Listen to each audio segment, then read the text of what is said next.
مشاهدينا، مع الأمطار التي عمت محافظة عرعر تناقل وبشكل كبير تم تناقل على موقع الإنترنت مقطع فيديو أو مواقع التواصل الاجتماعي مقطع فيديو لأحد مالكي الأغنام يجهش بالبكاء بعد أن فقد نحو 500 رأس من أغنامه قضت غرقا مع السيول التي تعم المحافظة. نتابع.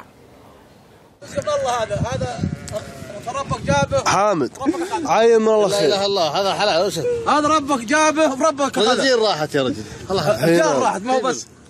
الله يعوض. 500 راس راحت وما بقى لها منها. يمكن الله كاتب لك شيء احسن منها.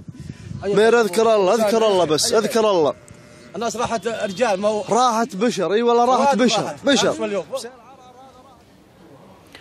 معي عبر الهاتف من عرعر المواطن الذي ظهر قبل قليل في هذا المقطع، حامد الحازمي، الذي فقد المئات من أغنامه بسبب السيول.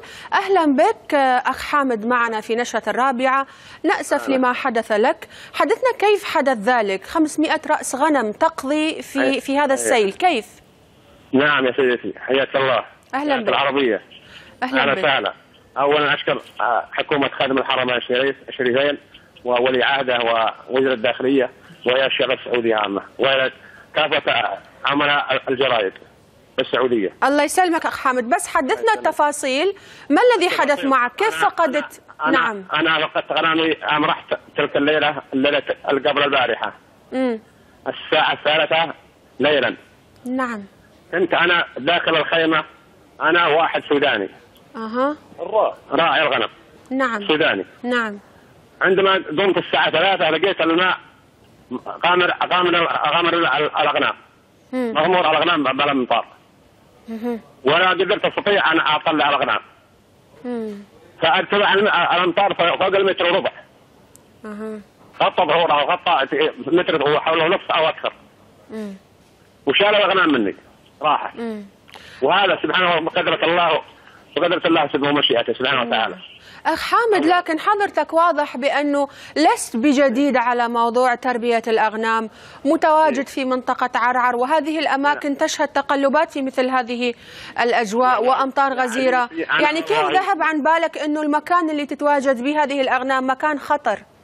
والله يا عزيزتي أنا أعتقد أنه مرتفع عن الأمطار، ولكن طلع أنه مغمور بالأمطار من يعني معرفتي، فأصبحت خاطئ. هنا أصبحت خاطئ، ما قدرت على أميز هذا الشيء. طيب كيف كان ردة فعل المقربين منك بعد ما علموا بذلك؟ والله هل كان هناك مثلا محاولات لمساعدتك؟ والله ما الناس كلها مشغولة في محاولة الناس. أكثر من 12 حادث وفيات.